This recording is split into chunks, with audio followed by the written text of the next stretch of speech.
Um, I see, man. So, how did you end up getting interested in rapping? Man, I always had a love for music. Um, so that the love for music started early. How I got into rapping was, I was with the homie Tank the Machine every day. Mm-hmm. He was going to the studio, and I was just the homie there, just hanging out. But I wanted to make myself valuable. You know what I'm saying? So, naturally, you just get the itch to make a song and write a record. And I remember he had a song called One Shot, and we had the song. He left me with the record, just, hey man, see what you could put down on this. He came back, bro. I had a You know what I'm saying? I had half a hook and a whole verse. You know what I mean? It took me like 4 hours to write the verse because I was down there with like writer's block. But ever since I made that song, bro, I hit the ground running, and it's just been, music ever since then. Me and bro just been the common denominator throughout our whole little regime the whole time. So, my direct inspiration to rap was through Tank the Machine. That's You know what's what I'm up. saying? And I just been going ever since then.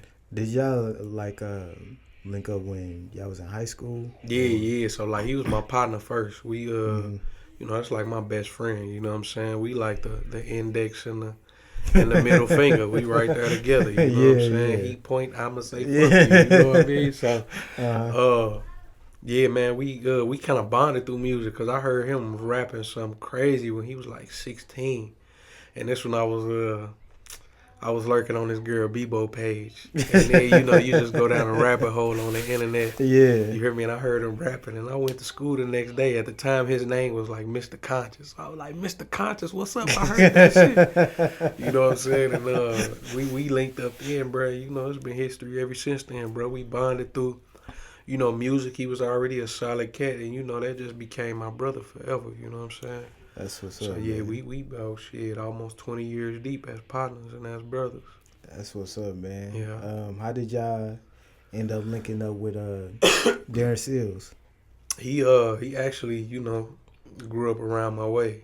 Mm-hmm. And was locked in with a lot of people from my neighborhood. And his auntie stayed right next door to me in my neighborhood too. So we was kind of already familiar with each other from the neighborhood. Mm-hmm. And then as years go by, you separate from certain people, and you kind of link back up when you got mutual things in common. And one of them was a passion for music.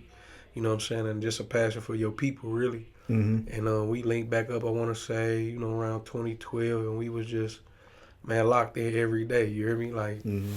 kicking it every day because we know all the same people. You know what I'm Mm-hmm. saying? So, uh, we just start kicking it every day, and being around us, he just got the itch to try to, fool around with the music and shit, but he couldn't rap. You know what I'm saying? He just didn't have the delivery for it, but he talk a lot of stuff, man. And Yeah. so our history has always been familiar with each other because we from the same place. But Mm-hmm. in terms of music, that came like super later. You know what I'm saying? And yeah, that was my dog best friend. That's what's up, man. Uh-huh. What made y'all decide to become a group like you, Seals, and Tank? Well, me and Tank was already a group already. Mm-hmm. Um, Seals ended up once he heard what we had going on, and then by me and him already being familiar with each other.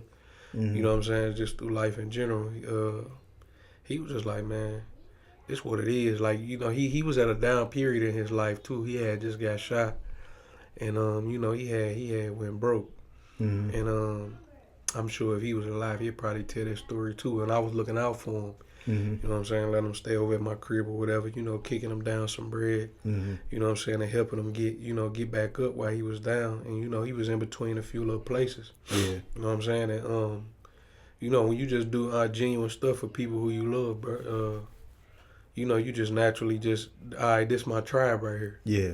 You hear me? And that's what it became, bro. We was just locked in like shit damn near every day. You know what I'm saying? And we was almost inseparable. And he was like, yeah, man, I'm rocking with y'all. That's what it is. You know what I'm saying? And that's what it was.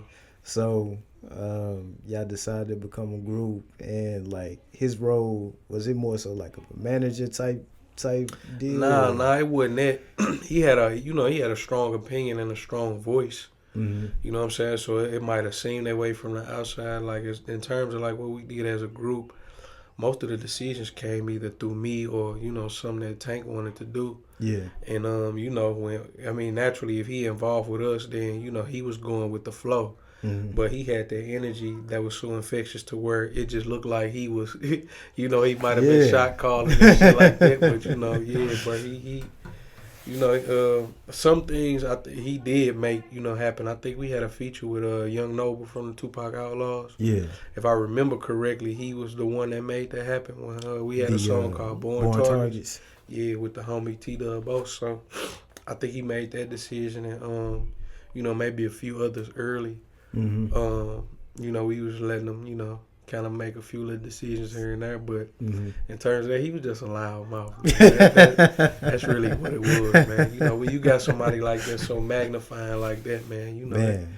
But he was my dog, so whatever people thought, I just let them run with it. You know what I'm saying? Because when it come to my homies, I don't really got no ego in terms of like trying to outshine him or nothing like that. So I was letting him be him. You know what I'm saying? So whatever people thought, that's what it was. You hear me? That's what's up. Cause I didn't quite know, cause I know he didn't rap.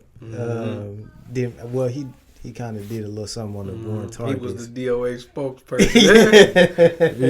I say that, man. I mean, he was a heck of a spokesperson, man. He was a really great one, man. You know what I'm saying? So y'all was winning on that, man. You know? So, what made y'all decide on the name Dimension of Ascension? That's funny.